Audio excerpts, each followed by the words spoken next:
1, 2, 3.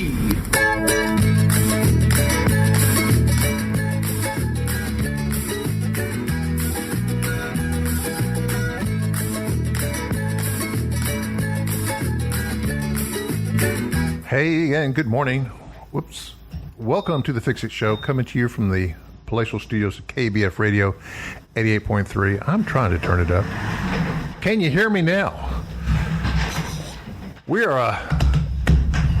having fun. We're having to figure fun. out which button to punch. We always have fun around here. Well, that's one of the little fun things about happening that we're here to go.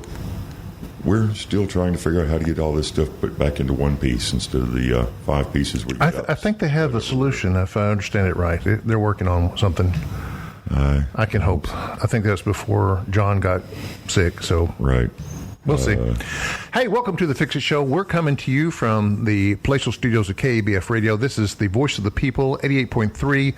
This is a non-commercial radio station, and we're here to help you get in information about your community and other information. Today, we have HVAC. Good morning. Good morning. How are you doing? I'm doing all right. How about y'all? Doing great. Would you please introduce yourself? Absolutely. My name's Robert Dixon. I'm the HVAC instructor at UA-PTC Technical College over in North Little Rock. I started in industry back in 1978. I worked in the warehouse. I went to sales, and finally I decided I wanted to sell air conditioning, and worked in that until 2010.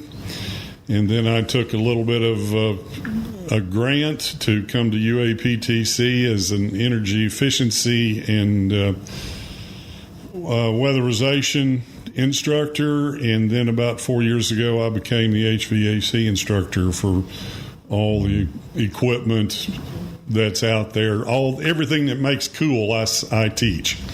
So that's what brings me here today, I understand. Yes. Okay. First off, I am a proponent to trades. Okay. You know, you've got that dirty jobs guy, right? Micro, the patron saint, right? I have long preached trades: plumbing, HVAC, electrical, construction. These are all noble, necessary, and highly unpromoted jobs, and we can't function without them. And for years and years, everybody wanted their kids to go to college, get that degree. My daughter, Lover, has a degree in history, in art history, and she's brilliant. History. She works for a bank now, and she's a real estate agent. And so, I'm thinking those 4.5, 5 years were really good to her, and she really enjoyed it. But I think she could have done just as well going to a trade school and learning a trade. Well, you're preaching to the choir as far as I'm concerned. I can tell you this, that, of course, with the help of UA-PTC, we do have plenty of financial aid out there for people that want to go to school for the trades. My favorite thing is I ask people, do they like ice cream? Well, if you didn't have freezers, you wouldn't have ice cream. And things break at Kroger's and Walmart, too. Yep. And when it does, they call one of my students. That's right. To come out and fix it. They may call them at all hours of the night, but by golly, you better get there. So, and then nowadays, air conditioning this time of year in Arkansas, it's considered a necessity. Maybe 100 years, not so much, but now it is considered a necessity. And so if you have a problem with an air conditioning unit this time of year, you understand how much or how few technicians there are. They can't keep up. Right. Yeah. And so I can offer my students 2 years of schooling, get an associate's degree, and they will probably be working in the trade after about their second semester. Mm-hmm. And going to school as well. We work with the dealers around town so that they work you during the day. And you can come to school at night. We've also got a new program that's coming up. It's apprenticeships. Okay. Basically, if you can find, and we'll help you, but if you can find somebody that will work with us, we will work with them, and you will work during the day, get paid by them, your full wage, and then go to school at night and get your degree. At that point, this is blessed by the Arkansas Department of Labor. I think I know it's the Arkansas Department of Labor, but it's blessed by them, and there are some requirements that the dealer must do. Several of those are pay raises that are included in the package, and you get out. No loans, and you're already making money. You're already saving for your bass boat or your brand new mansion or whatever.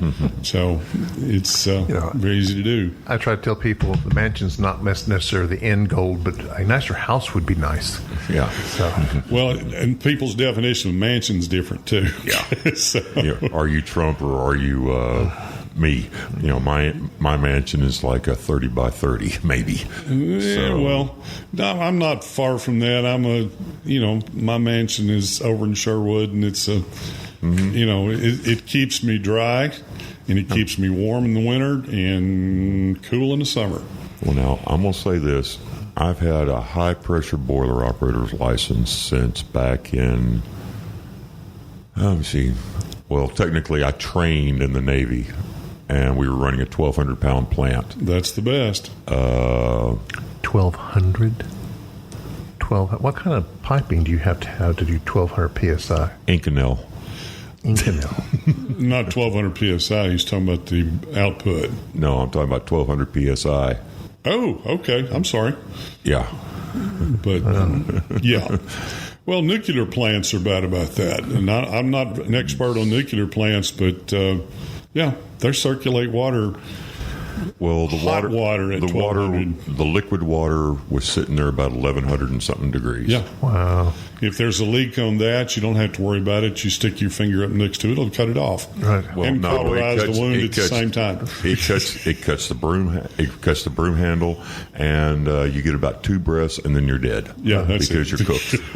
We were talking down in the parking lot about all the changes that are coming up. I learned something new, that they can interchange pure propane for R12 back in the day. I didn't know that. It's been a long time, but yes, it could be done. R12, and the new refrigerants that are coming, and yes, there are new refrigerants coming, will probably have propane in the mix. Now, this is pure propane. It's not ferrogas or anything like that, but it is pure, some type of manufactured petroleum gas. The current most common for residential is like 410?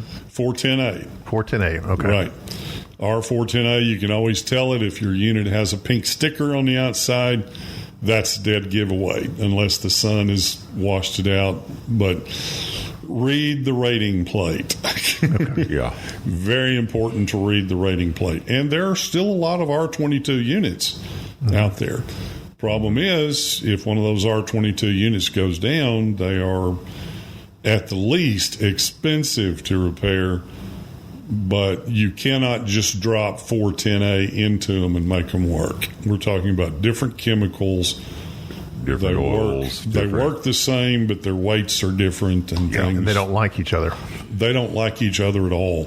And it's not even the refrigerants themselves as much as it is the oils that run with them. Yeah.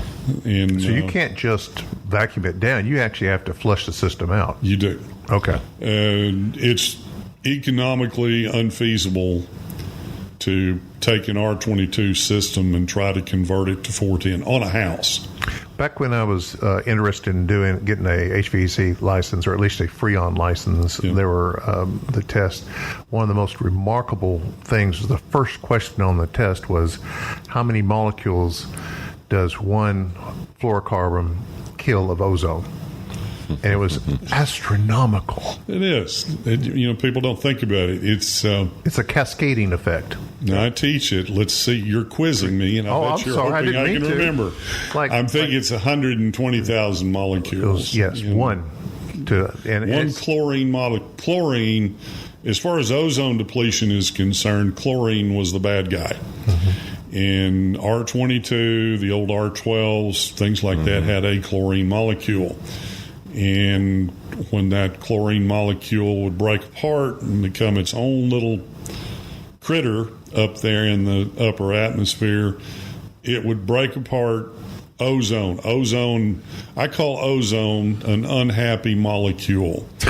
Yeah, it is. It wants to lose that third oxygen. Yeah. Yes, it's in nature. Everything comes in two, but ozone is 3 oxygens bound together by their internal forces.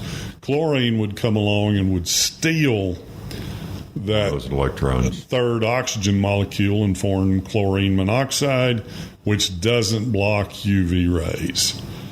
Ozone itself blocks UV rays by breaking apart. And so, yes, one chlorine molecule will kill about 120,000 or something like that. Yeah, because it's cascade. Once it knocks one off, the next one, too, it knocks off, and so forth down the line. It'll lose that oxygen atom eventually, and then it'll attack another molecule, and they last for theoretically 10 years or more for the half-life of it. Yeah. I'm going to ask something. And college chemistry, I thought I would never use. Okay. Well, this actually was high school chemistry, really, but when they introduced you the idea of ozone, for me, you young kids, I hear they change some of that stuff. Is R9 still out there? I'm not even familiar with what R9 is. That's the stuff. That was the refrigerant we had over here in the bucket. Kind of sounds like you're talking about R11. Well, now, R11 at room temperature was a liquid. Really? Yeah, and it was wonderful. It was wonderful refrigerant. The systems that used it would literally pull them into vacuum. You'd have vacuum on the low side.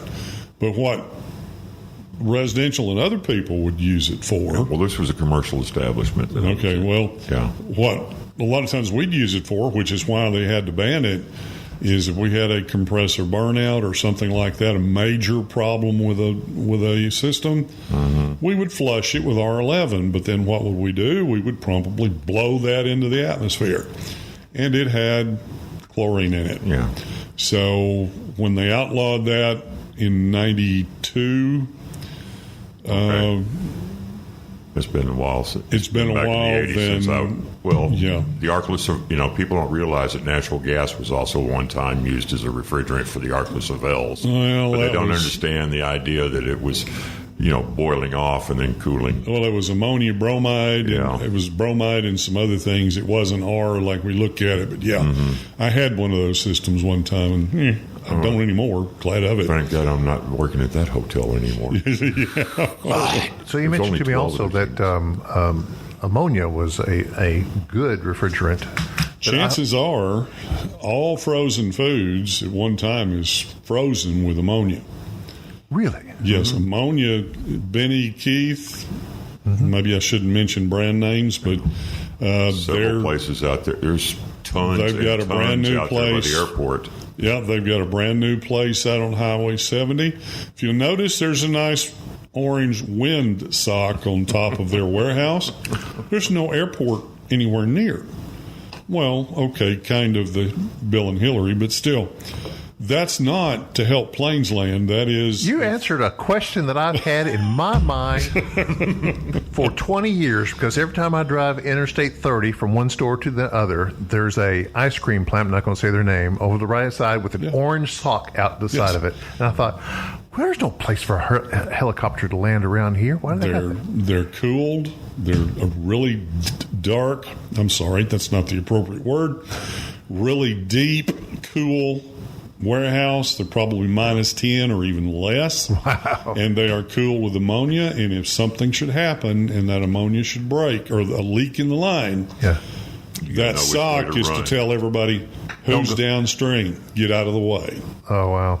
Because liquid ammonia is an excellent fertilizer, but it loves moisture, and it will pull that moisture off your skin and out of your lungs. Yeah, I knew it it was causes toxic. a burn. Okay, that's how it does it. Actually, That's how it does it. Okay. It's very, and the ammonia we use is not like the stuff we use to clean our windows with. No. That's That's like, what, 95 or 2%? 98% water. Oh. The ammonia in these systems is totally, it's what we call anhydrous, which means there is No no moisture. So as soon But as it ammonia will comes take out, moisture out, though. do what? Won't ammonia take moisture out when it? It will suck up moisture. Yeah. That's what I mean. It sucks it out of your skin or it sucks it out of your lungs. Mm-hmm. And in process, it breaks those cell walls, and it's like a burn. It's like a bad, serious burn. And it is deadly in high enough concentrations. Yeah. But fertilizer plants around here will sell it to you and you pull it behind your tractor and you'll inject it into the ground, and your plants will turn green and produce like you would not believe. Yeah. Well, when Carter knows I used to drive an 18-wheeler.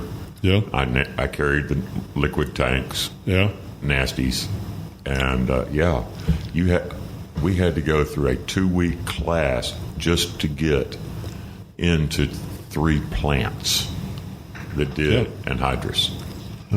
And, of course, YouTube is horrible. It blows everything out of proportion, but you can see everything else. And, yes, there are some gruesome videos out on YouTube about ammonia, but it is safe because you very seldom hear about any kind of major ammonia leaks. It's like a nuclear plant. Are we happy that, nuclear radiation is deadly? Yes. No, we're not. But is there anything that does as good? No. The green agenda these days, we're talking about building more and more nuclear plants. So what are we going to do? We just live with it. Yes. When you let's just go through your classes. You introduct your new students to your curriculum.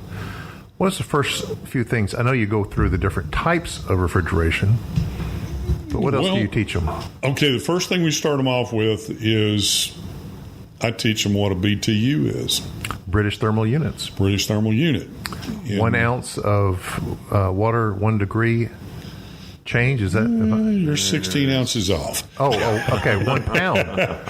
It's for water, for liquid water. It's the amount of heat it takes to raise 1 pound of water, 1 degree Fahrenheit. Wow.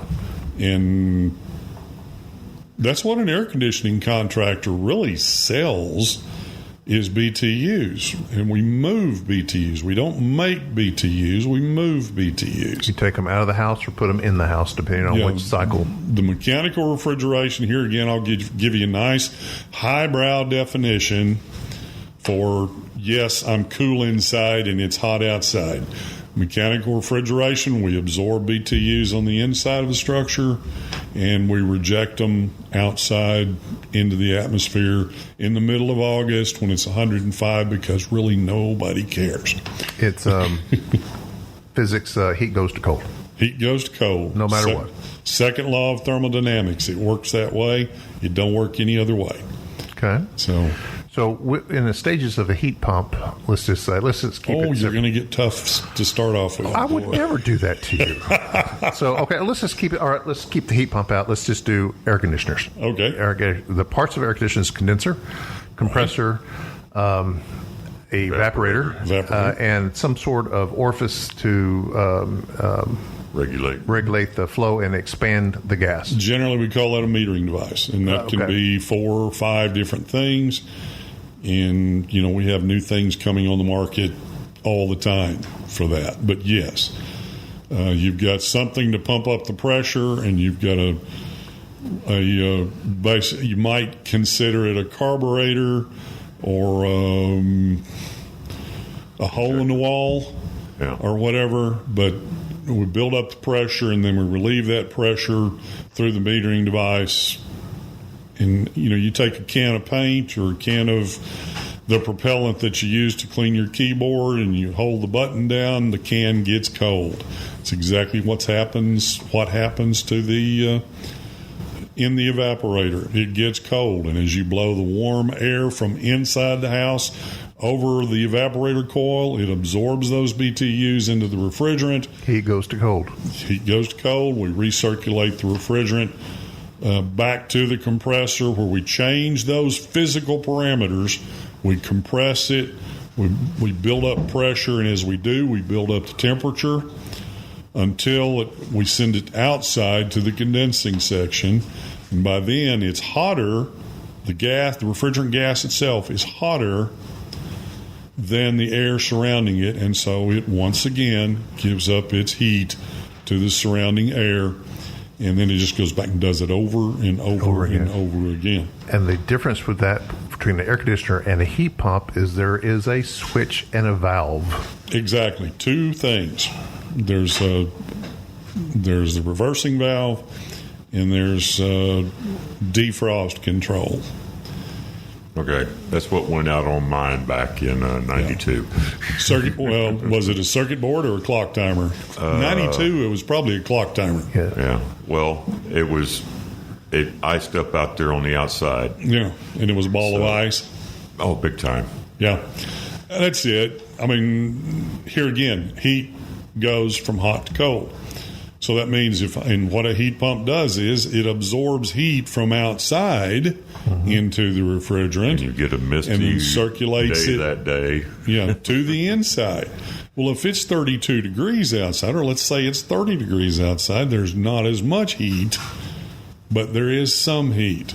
But I've got to get that refrigerant colder than the outdoor temperature in order for that heat transfer to take place. Can I give a physics lessons to our listeners right quick? Sure, absolutely. Temperature is an average. It is not the absolute. There are molecules moving faster. That's what temperature is. Molecules moving. That's what temperature is. It's the amount of energy in a device, fluid, solid, whatever. And even though the average temperature might be 32 degrees, there are some molecules moving faster, some moving slower. The average is the temperature. Yeah. So, sorry. No, that's no problem. That's good. Some of my students need that. So, sorry. No problem. Okay, that's first principles. They've got to learn that. They've got to learn the basic principles of refrigeration, how it works. They got to learn those four if they don't learn anything else. And then we go to actually the tools that we use to diagnose units. Nowadays, ever since I've been an HVAC teacher, we talk about evacuating a system to clean it out, recovering the refrigerant that's in it, because you can't vent refrigerant. That's against federal law. Even 410? Even though it's even not 410. There is, really? Yes. But it's not a hydrocarbon. Do what? It's not a hydrocarbon, is it? It's not a hydrocarbon. But you still can't vent it. You cannot vent it. Okay. Interesting. R410 has a higher global warming index than they want. Now, we started in 92 talking about the ozone. And so we did away with R11, R12, R500, 502, 22 because of the ozone hole. Remember, we were... everybody was having skin cancers and cataracts. Is it smaller now? I mean, I haven't checked. It varies, but I think I really haven't paid much attention. But the refrigerants are gone. I mean, we can't change that. So then we came out with the 410s, which is a house.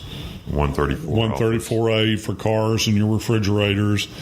And then we started coming up with global warming, which supposedly was CO2. Water vapor is also a global warming gas. Methane? Methane is a carbon compound. So, yes, it is. It's also very flammable. But well, yeah, we found that out back in high school, remember? yeah, and if you don't have a heat pump, you find it out every winter. So all this goes to global warming. And so the new refrigerants that we're switching to in a matter of, and the government has set one date, but the manufacturers are saying we can't wait because of the penalties that we're going to incur, that the government's going to levy on us if we are late to the party. So they're even now going to this new refrigerant. And yes, it is flammable to a certain extent. Okay. Isobutane is one of the things that's mixed. So it has alcohol base. No, it's methane. It is methane. It is methane. Isobutane is a liquid petroleum, or is a petroleum gas. Propane is a petroleum gas. It's man-made. So, if they have enough air mixed with them, they are flammable. But in an air conditioning system, there should be no air. Right. If there's air in the system, some technician didn't do a good job. Right. We used to have to drop it down to zero. I'm thinking like 30 minutes or hour almost sometimes. Well, we go actually to nowadays 500 microns, which is microns, which is a millionth of a meter. Yeah. Well, I was thinking about 0 bar. We had to take it down to a 0 bar. Well, 0 bar is a rather large measurement. Microns gets it down there pretty doggone fine. Okay. So, and as a matter of fact, you can't read it on your gauges. You have to have a micron gauge to read it. Okay. Well, I was just looking, And the reason why you do that is to get the water out, mainly. Get the water out, get non-condensables out. Air is non-condensable. You cannot condense it to a liquid. Air can't be condensed to a liquid, no matter how much. Not in the pressures and temperatures that we're working with. Oxygen, the liquefying temperature. Well, let's talk about nitrogen. Nitrogen is 72? 71% of our atmosphere. Mm-hmm. It becomes a liquid at minus 360 degrees. Yeah. At very high pressure, I might add. Wow. And so we can't use nitrogen as a refrigerant for us. Now, if we want to, some scientific purposes, okay, fine, use nitrogen. Oxygen is not much warmer than that, probably 340, somewhere around there. Refrigerant, on the other hand, at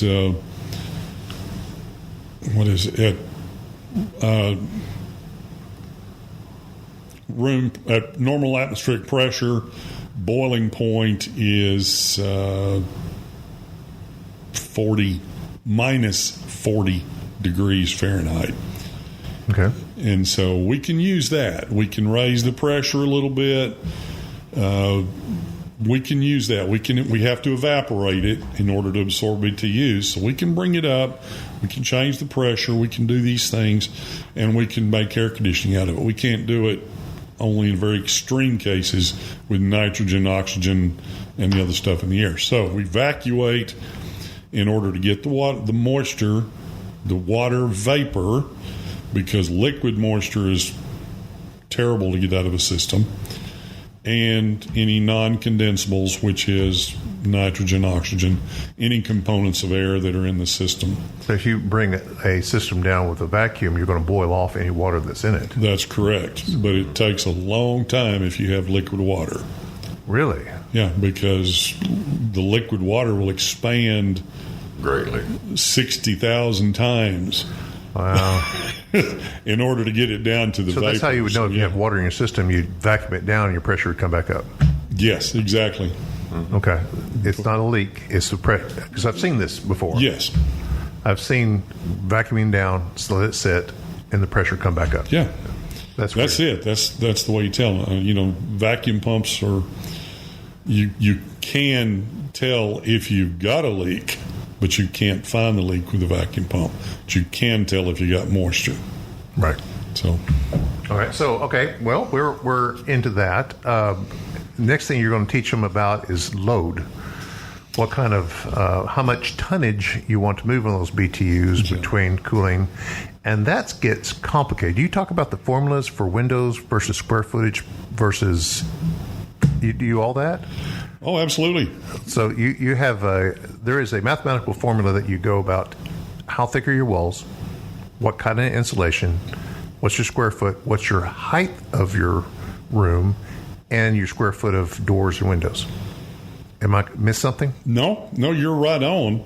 Now, the formula itself is really simple. Let's talk about one thing, and I think maybe your listeners may be interested in this. Yeah, we're talking about a load.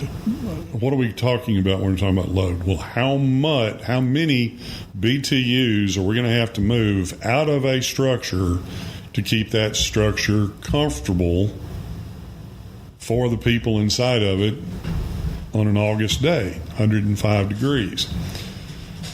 The formula for figuring the BTU gain, which we're talking about summertime here, is very simple. It's like the BTUs is equal to the square footage times the R value times the temperature difference. Very simple. Now, the temperature difference is between the return air and the air between the air outside and the air in the structure. All right. Problem is, you've got to do that formula for every different kind of construction detail that's in that house. Okay. So, the average wall has studs on 14.5-inch center. Okay, from the outside, you've got the siding on the side. The outside probably got some kind of structural board on the inside of that. Then you've got a space where you put your insulation, and then you've got your drywall or plaster on that. All the R values in that wall add up, and that's how you can tell what you're going to gain from the sun and from the temperature outside. But then you get into the studs in the wall, and then you get into your windows. And insulation can make a difference in that. But it's all got to be a system. I mean, in other words, you're sizing the structure for the size of the air conditioner that you want, that somebody's going to put in, and the temperature difference. When we're designing or we're figuring a load for a house, we look at the temperature difference that this house may see. In Arkansas, according to weather data that has been gathered for over 100 years, the hottest it ever gets in Arkansas, no, I shouldn't say it that way, 99% of the time it doesn't get any hotter than 97 degrees. Really? Yeah. Now, does that mean that you've never seen it hotter than 97 degrees? Every year. Every year. Well, then we had that year that we had the 104-degree lows for a week and something. Yeah, but I can't design your system because I'm looking for two things. I'm looking for comfort and I'm looking for efficiency. If I design your system for 104 degrees, because I've seen 104 degrees in Arkansas, I've actually seen 115 back in July of 78. Mm-hmm. If I design for that, when it's only 80 degrees outside, your piece of equipment isn't working correctly. Comes on and goes off. It comes on, goes off. It doesn't. And there are two things I'm trying to take care of with my air conditioning unit. One of them is temperature. The other one is humidity. And it's got to run to pull humidity out of the house. Comfort is the first word that I said you need to know. Webster's dictionary defines that as being, and all of a sudden it slips my brain, excuse me just a second, unaware of your surroundings. Comfort is being unaware of your surroundings. I like that. Now, that is in temperature, that is in humidity, that is in sound. We don't think about sound. So, first thing I'm trying to work up a load calculation on a house, I'm trying to get you comfortable for the maximum number of days I can. And the second thing is I'm looking for efficiency.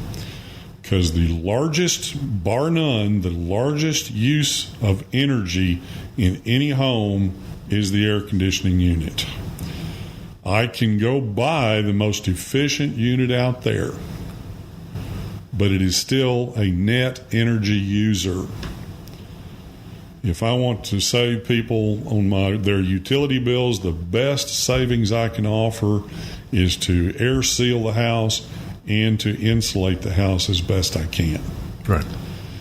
And your listeners, they have the ability to go talk to the electric company and the gas company, and they do have programs where they can help you with insulation for your house and things like that. So ductwork is the second biggest problem because, okay, we move the BTUs, but if I've got ductwork that is taking this nice cool air that my unit has cooled and made 55 degrees or something close, and then I blow it out in my 140 degree attic, I never get the use of it inside my structure. Mm-hmm. So ductwork is as important as the unit itself to economical operation of a unit.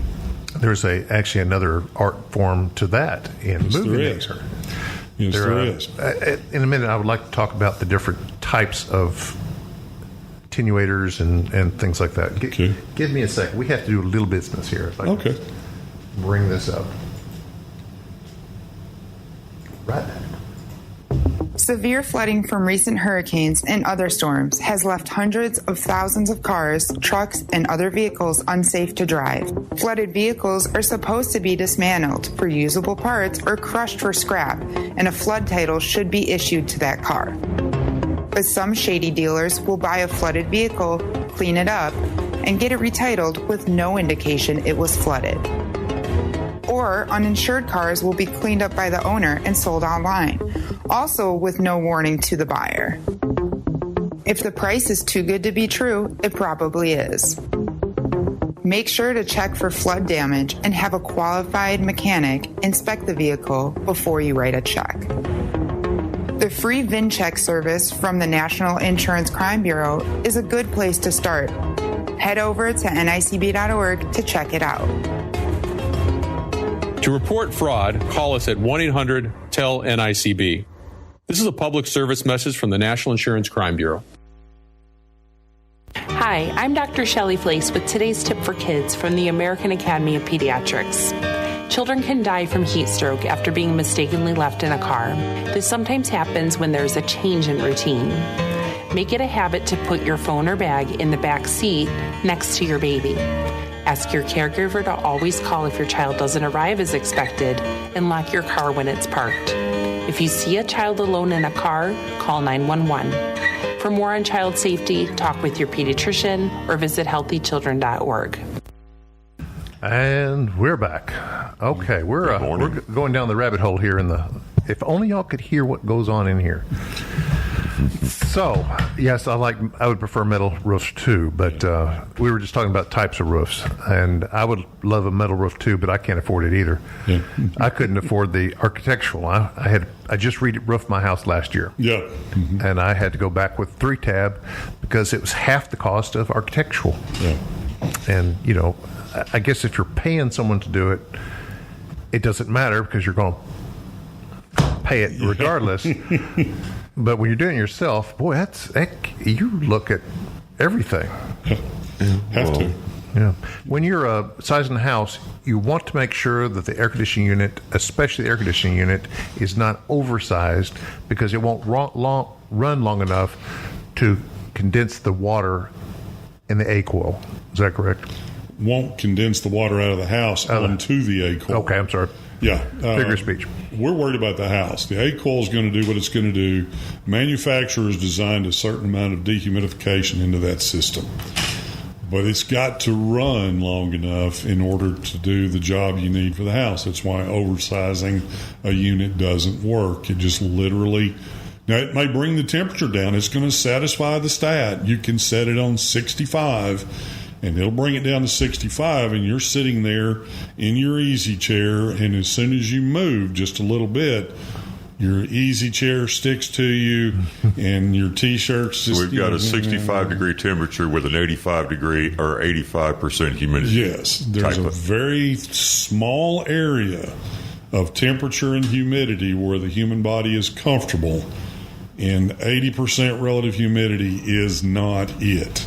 Yeah. Mold likes 80% humidity and things like that. Black or green. Yes.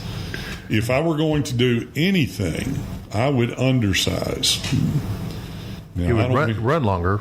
It's going to run longer. It's going to take more of the humidity out. And see, if I design for this lower temperature, this 97 degrees, even on days when it's 104 outside, as that unit is running more and more and more, it may even run all the time. But as it's doing that, it's pulling moisture out of the house. When you walk in from outside, you've walked from your car or you've been mowing the lawn or something like that, you're sweating. This is your body's mechanism for keeping you cool. And you walk into that house with a 50% or lower relative humidity. 50% is about the lowest you want. 50% relative humidity, all the sweat on your body with those BTUs embedded in it immediately evaporates, and you're cool. And grabbing a sweater almost. And you're finding your blanket and stuff like this. So working with the human body, you can be cool at 80 degrees as long as the humidity's low. But if the humidity is high, you will be uncomfortable at 72 degrees. Because your body can't shed heat. Yeah. Can't evaporate that sweat. Do they still... Okay, this goes back to when I was working industrial. We used to have units out there that we had individual per section. In other words, you'd had... for most people, it'd be like you had a thermostat in your bedroom, you had a thermostat in your bathroom, you had a thermostat in the kitchen, you had a thermostat in the dining room. Multi-system. Zoning. A zoning system is what they're called, then you see these little, they're calling them mini splits now. Mini splits, yes. Is there a way to set something like that up with the old scroll that Carrier came out with back in the mid-'80s? Well, or is that something's done and found out no good? In all fairness, let me go back and give you a little history. Okay. In all fairness to Carrier didn't invent that. Okay. Copeland did. Okay. Well, I apologize. Okay. Well, forgive me. I knew that there was a Carrier scroll plant down here, and yes, I had a good friend of mine that worked for Carrier. And they, at one point, decided they thought they had a better mousetrap. Mm-hmm. And they started building those in Arkadelphia, and until the plant left with a tornado. Yeah, okay. For whatever reason, it's not there anymore, and I won't go into that. But Copeland, division of Emerson Electric, and I think they're Copeland again now. I can't remember. I just got an email the other day. They were the ones that invented it. Right. My only complaint with that, and a lot of folks like it. There are stats on the market now that you can literally do that. Thermostats that you can buy that you can literally do that. Well, I know Train. I'm not perfectly sold on them because you still got a 3-ton unit out there that's making 3 tons of cooling, and yet you're only using 1.5 tons in one room. Now, yes, it drops the electricity usage some. Here again, other people disagree with me. I'll be honest.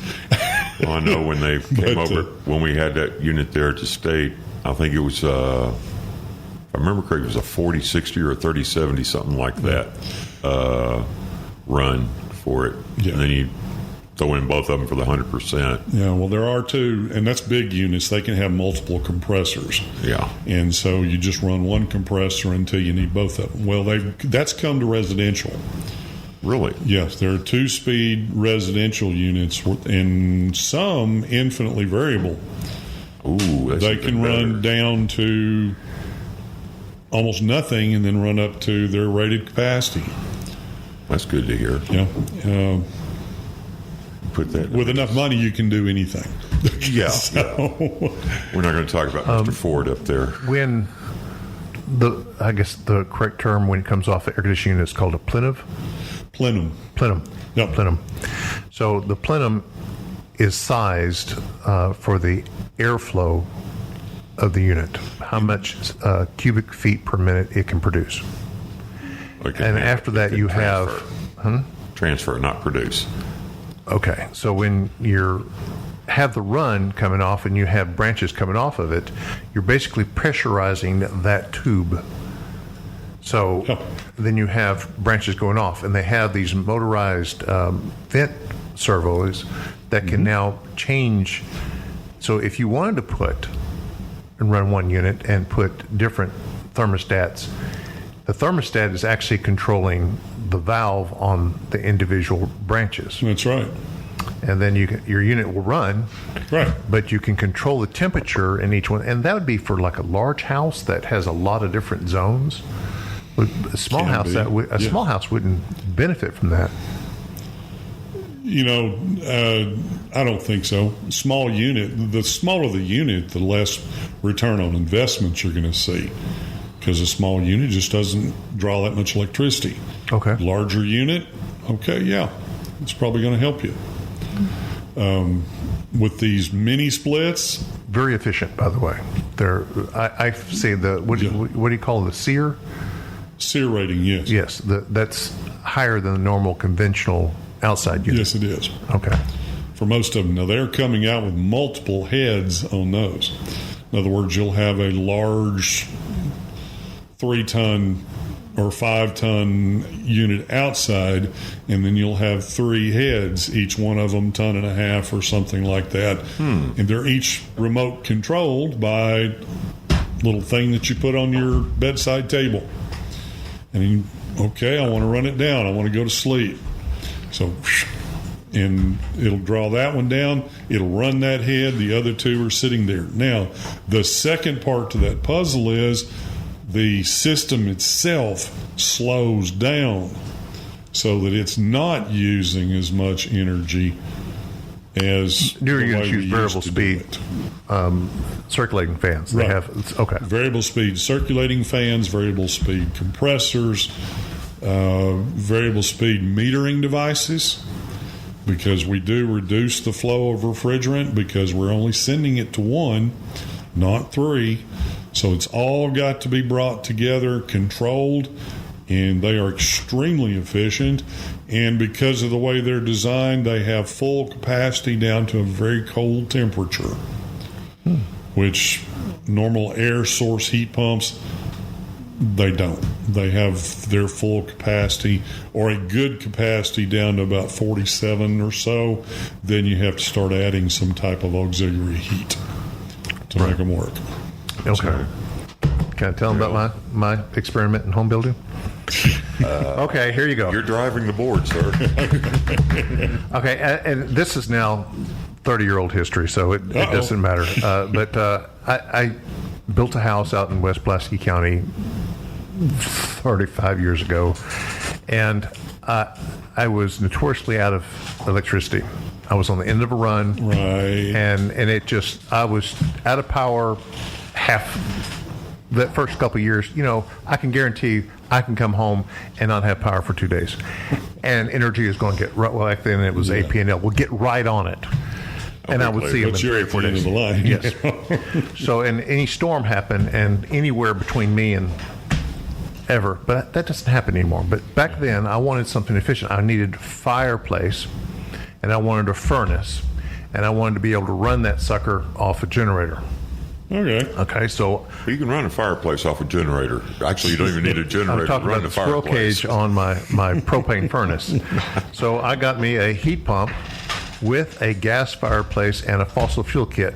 Okay.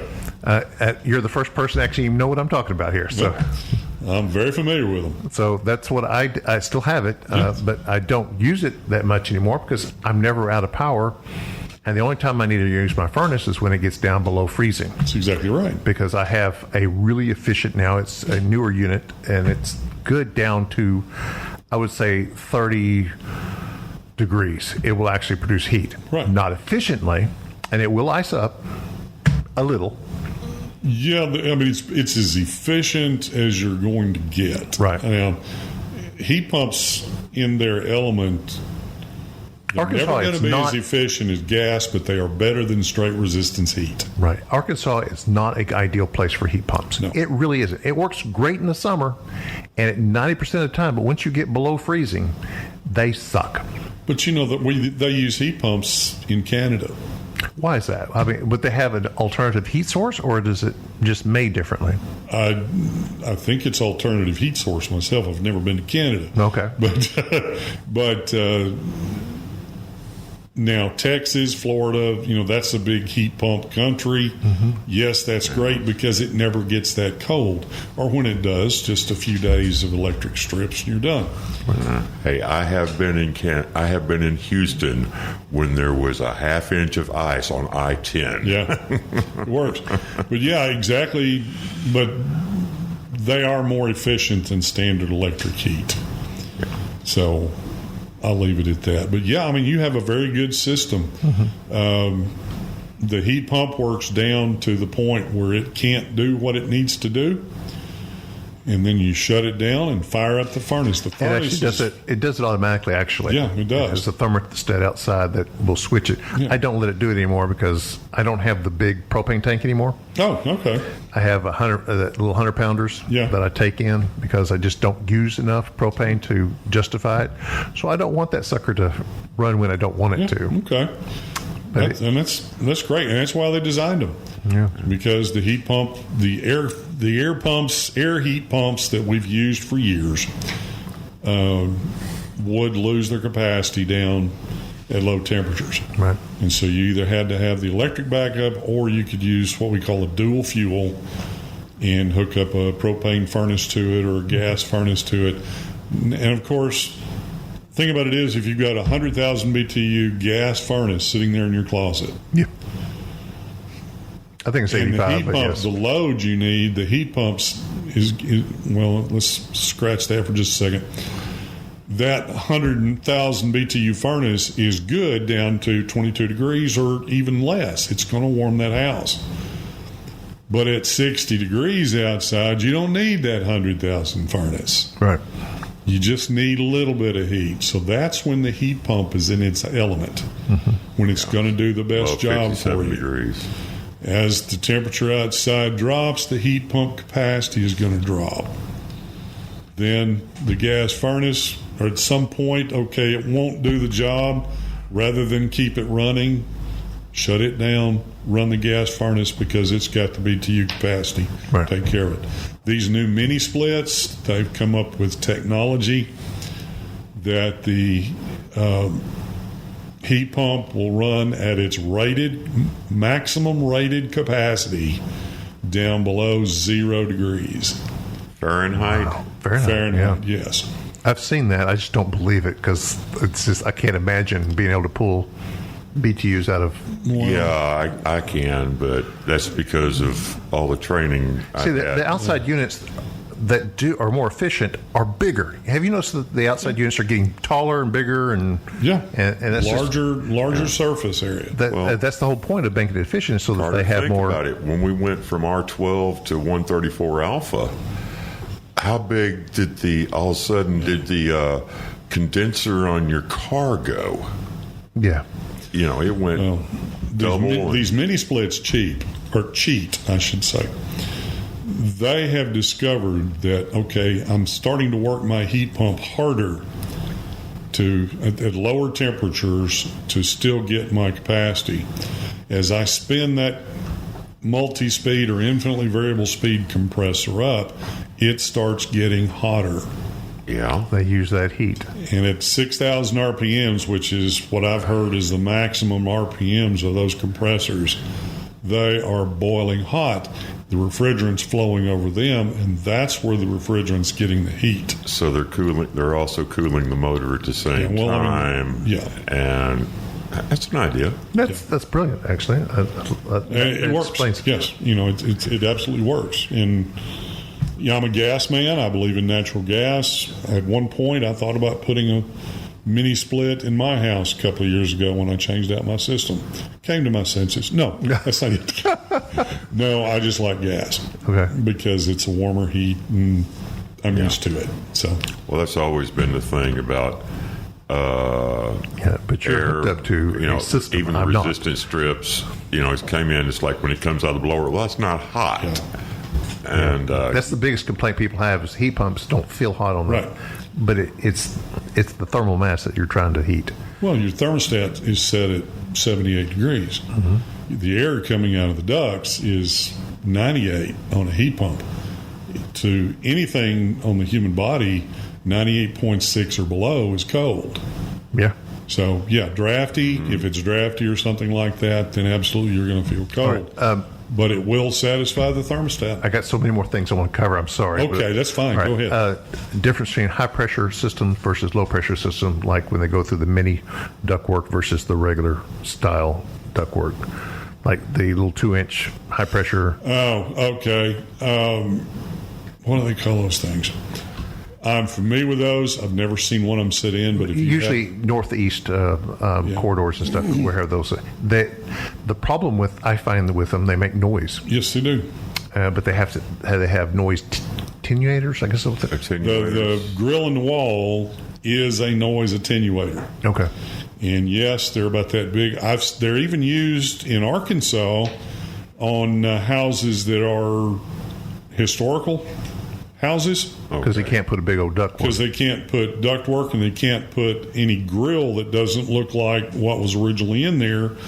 And so they can use that. But you have to have a special air handler to do it, one that's designed to do it, because a standard air handler will not. By any stretch of the imagination. That uses high pressure on the plenum area. Yeah, and it's just that attenuator is nothing more than an open space. And so it blows air into the open space, which allows it to mix and takes the velocity out of it, and so it's not as loud. A lot of folks, as far as noise is concerned, that they have to get up when the air conditioning unit comes on and go turn up the TV. That's a red flag. That's because we've got old duct systems and houses that were built in the 60s, early 70s, and consequently, that's not comfortable. But we've ignored it for so long. My house is exactly the same. Again, the concept of noise is part of comfort. Design the ductwork, and the ductwork includes the return.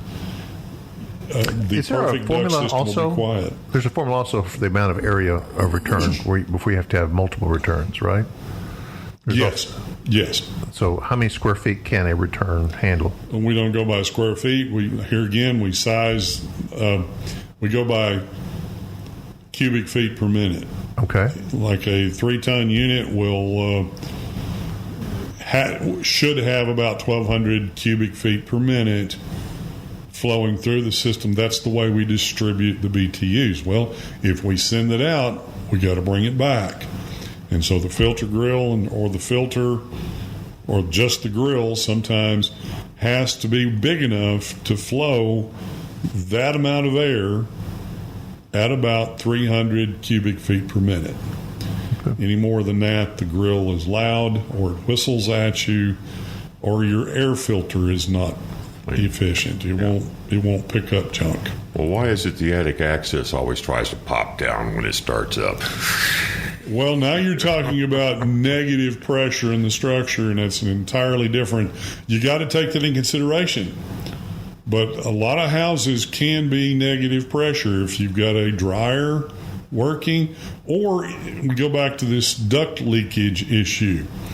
if I'm sucking in air in my return, and yet I've got a break on an air conditioning duct where I'm blowing part of that air out into the attic or under the floor, or just it's gone, I will have a negative pressure in my house. Right. If I've got a dryer going, that makes it worse. If I have a vent-a-hood that vents to the outside and it's on, that makes it worse. If I've got bath fans that are vented to the outside All and three they're of on, them go to the vent outside for the moisture. a dryer will pull 300 cubic feet per minute out of a house while it's running. That is basically almost a ton of air. And think about that. I mean, that air's got to come back in somehow. Yes, it does. So it's going to we've come gotta- through the so cracks. basically we got to do like we do the hot water heater, put another pipe down there by it. That would be a good thing to do. But yes, it's got to be replaced. It will be replaced. There is no got to it. It will be replaced. It'll either come under the house through the vents and up through the floor, or it'll come through the attic and down through those lovely can lights that you put all over your house, or The attic access. things like that. And Because what my comes, attic access, when it come on, you hear that pop. Yeah, Where it and just what, drop down real quick, then it's bring it right back up. and what it brings with it is pollen, smells, the mosquito. Oh, I've got the dude that pollen. I've drives got the around. pollen thing covered. I've got 8 beehives in the backyard, so pollen is no problem. Okay, but the guy that drives around and kills the mosquitoes. All right. Sorry, guys. Y'all wasted another perfectly good hour here listening to us. Listen, I need your contact information so people, if they're interested, I know school is in session or not in session right now. You have summer classes, don't you? I'm on a 12-month contract, so I'm there. Yeah, okay. Yeah. So what is the contact if you've got a kid that's looking for a trade and you just want to go talk? Who do they call? They can call me at 501-812-2795. That's my office phone. Okay. I'm going to ask this. I started going to school at UALR when I was in 7th grade. And, yeah, they put me in as some little funky program. And, Pine Tree Tech. Sir? Pine Tree Tech. No. It was up here at UALR. I went there, too. So is that available to, like, high school kids? We are starting a new program. It's going to start this fall. It's definitely available to high school kids. I have, at last count, I believe I have 5 high schoolers signed up for my Principles 1 class right now. Wow. We have a gentleman that works he works at UA-PTC. His official title is Director of the Career Institute, and his job is to go around to the high schools and pitch concurrent credit with the high schools. And like I said, he's done this with welding, HVAC now, and so we're kind of getting the word out. Hey, look, let's learn a trade. Let's make some money. If I want to, then I can go to college, but I won't have those student loans. Well, now, with this being... We're into yours collage, being- by the way. With yours being summer, with yours being a year-round course, Yeah. so that means you're My not courses are not year-round. They're in fall and spring Okay. because... So they couldn't pick up a class during the summer? No, in unless it was- summertime, air conditioning people are stepping and fetching. I mean, that's all there is to it. So listen, I want to stop it here. I want to thank you so much. Come back, please. We just touched the tip of this iceberg. Anytime literally. you'll have me, I'll come back. And maybe we get more into the educational side of it. I would love that. But thank you As long so as we're much. talking about air conditioning, I'll talk. All right, So- come on. Thank you, and appreciate it. hang on. It's time for collage.